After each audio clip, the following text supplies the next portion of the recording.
Hello' everyone এই ভিডিঅ'টো সম্পূৰ্ণ চাবা অকণমানো স্কিপ নকৰিবা আজি এটা পিকচাৰ দি ভিডিঅ' বনাইছোঁ থোৰা সা ভি স্কিপ মত কৰনা আজ কা ভিডিঅ' আজিৰ বিষয়টো হ'ল অসমীয়া হিন্দী আৰু ইংৰাজী আজিৰ ভিডিঅ'ত প্ৰথমে এটা শব্দ অসমীয়াত দিছোঁ আৰু এই শব্দটোকে হিন্দী আৰু ইংৰাজীত অৰ্থ লিখি দিয়াৰ লগতে এটা পিকচাৰো দিছোঁ যাতে তোমালোকে সহজতে বুজি পোৱা গতিকে আজিৰ ভিডিঅ'টো খুব ইণ্টাৰেষ্টিং হ'ব লগা ভিডিঅ' আছে সকলোৱে মনোযোগ দি চাবা আৰু ভিডিঅ'টো ভাল লাগিলে এটা লাইক দিবা এতিয়া আৰু দেৰি নকৰি ভিডিঅ'টো ডাইৰেক্ট আৰম্ভ কৰি দিছোঁ মানুহৰ শৰীৰৰ অংগবোৰৰ নাম অসমীয়াত হিন্দীত আৰু ইংৰাজীত দি আছোঁ দেই ইফালে দিম অসমীয়া শব্দ হিন্দী শব্দ আৰু ইংলিছ শব্দ প্ৰথমে দিছোঁ উৰু उरु का मतलब है हिंदी में जांग इंग्राजी में थाई जिस ওচৰত এটা ছবি দিছোঁ চোৱা দাগ দিছোঁ মই ইয়াকে জাংগ বুলি কোৱা হয়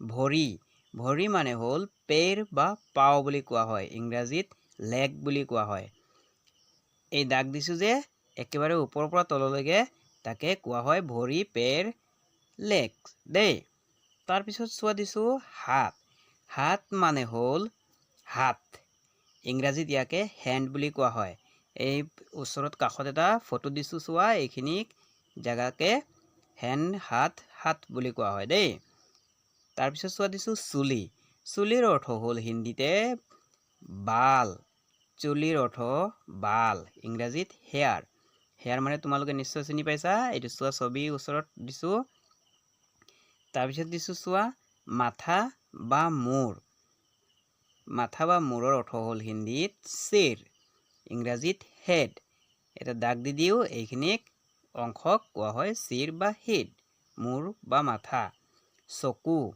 चक्कू का मतलब है हिंदी में आँख आँख का मतलब है आई जिससे ये पिक्चर देखिए ছবিটো চোৱা ইয়াকে কোৱা হয় আই আঁখ চকু চকুৰ পতা का मतलब है पलक आईलिड এই চোৱা ছবিটো এটা কাৰ দিছোঁ এইটো চোৱা এই দুখন থাকে উপৰি পলক নিচলি পলক বুলি কোৱা হয় হিন্দীত দেই বুজি পালানে তাৰপিছত দিছোঁ চোৱা ভ্ৰু ভ্ৰুৰ অৰ্থ হ'ল হিন্দীতে ভৌ ইংৰাজীত আইব্ৰো এইটো চোৱা ছবিত মই বুজাই দিছোঁ দাগ দি দুটা থাকে সকলো মানুহৰ দুটাকৈ থাকে ভ্ৰু বুজি পালানে চকুৰ মণি মানে হ'ল হিন্দীতে पुतली कहती हैं চকুৰ মণি মানে দেই ইংৰাজীত পুপিল ইয়াত চোৱা এই কলা অংশক কোৱা হয় পুতলি বুজি পালানে কাণ মানে হ'ল হিন্দীতেও কাণ বুলি কোৱা হয় ইংৰাজীত ইয়াৰ বুলি কোৱা হয় এই চোৱা এজনী ছোৱালীৰ কাণক মই বুজাই দিছোঁ নাকৰ অৰ্থ হ'ল নাকেই কোৱা হয় হিন্দীত ইংৰাজীত নছ বুলি কোৱা হয় এইটো সবে সকলোৱে জানা ইয়াকে কোৱা হয় নছ मुख का मतलब है हिंदी में मुंह इंग्लिश में मौत এইখিনিক কোৱা হয় মুখ ঠোঁট মানে হ'ল হোঠ লিপ এই দুখন থাকে সকলো মানুহৰ দাগ দিছোঁ মই চোৱা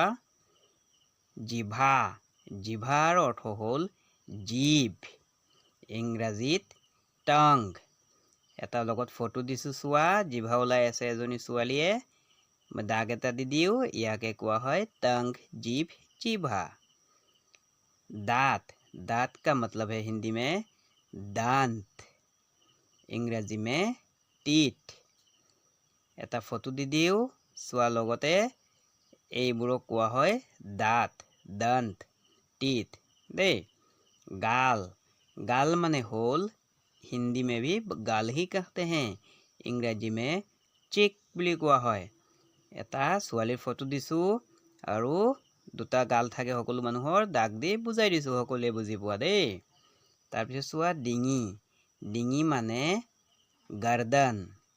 गर्दन का मतलब इंग्रजी में नेक साथ में एक पिक्चर देता हूँ इस लड़की का इसी को कहते हैं गर्दन नेक डिंगी।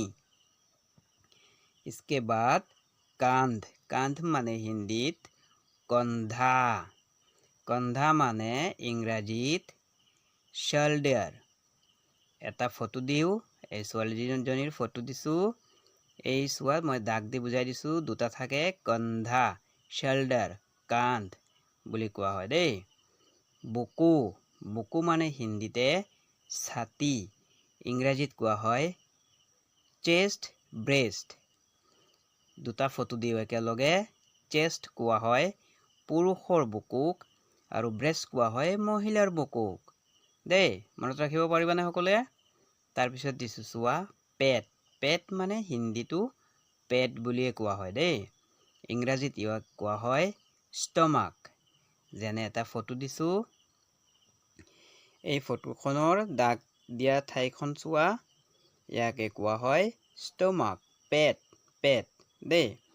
नाभि नाभि का मतलब है हिंदी में भी नाभि कहते हैं इंग्रजी में नावेल कहते हैं। बुझी पालाने এটা ফটো দিছো এইটো চোৱা ছোৱালীজনীৰ ইয়াকে কোৱা হয় নাভেল নাভি नाभि।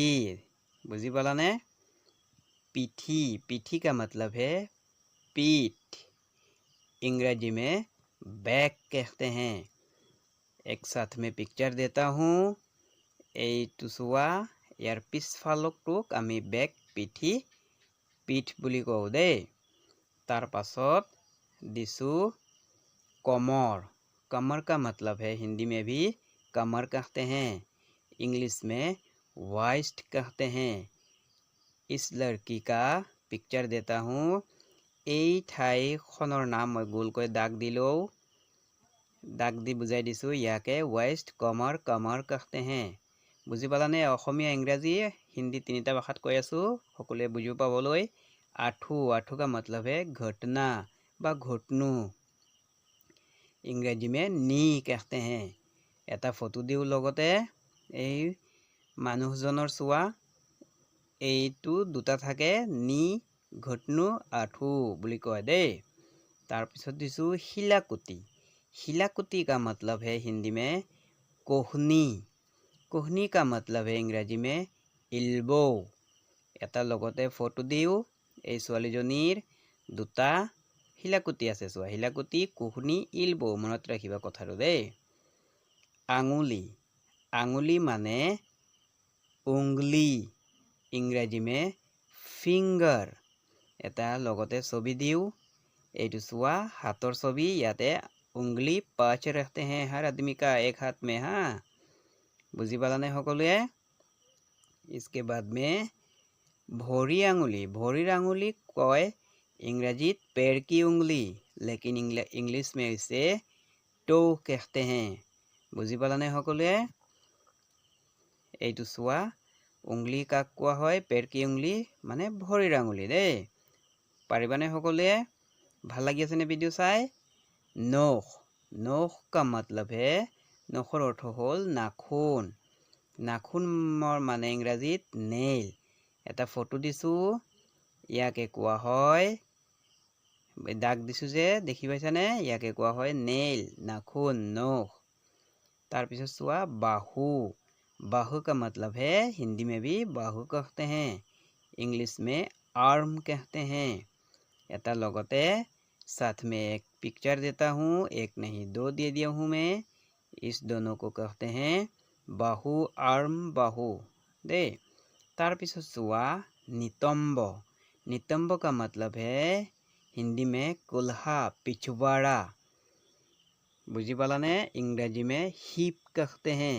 एक साथ में पिक्चर देता हूँ इस लड़की का इस जगह को कहते हैं कुल्हा पिछवाड़ा हिप नितंब। बुझी पालाने ভাল লাগিছে নে আজিৰ ভিডিও চাই। তোমালোকে এবাৰত যদি চাই কিনি বুজি নোপোৱা ভিডিওটো বাৰে বাৰে চাবা যাতে ভালকৈ বুজি পোৱা আৰু ভিডিওৰ পৰা যদি কিবা এটা শিকিব পাৰিছে তেতিয়া হলে চেনেলটো এটা লাইক কৰিবা এই ভিডিওটো আৰু এই চেনেলত যদি প্ৰথমবাৰ ভিডিও চাই আছে তেতিয়া হলে চেনেলটো সাবস্ক্ৰাইব কৰি ৰাখিবা সাবস্ক্ৰাইব কৰিলেহে আগলৈ এনেকৈ আৰু নতুন নতুন ভিডিও চাই থাকিব পাৰিবা। কেনে লাগিল ভিডিওটো মোক কমেন্ট কৰি কবা আৰু নেক্সট বাৰ এনেকৈ পিকচাৰৰ সৈতে ভিডিও লাগেনে তোমালোকে মোক জনাবা দেই।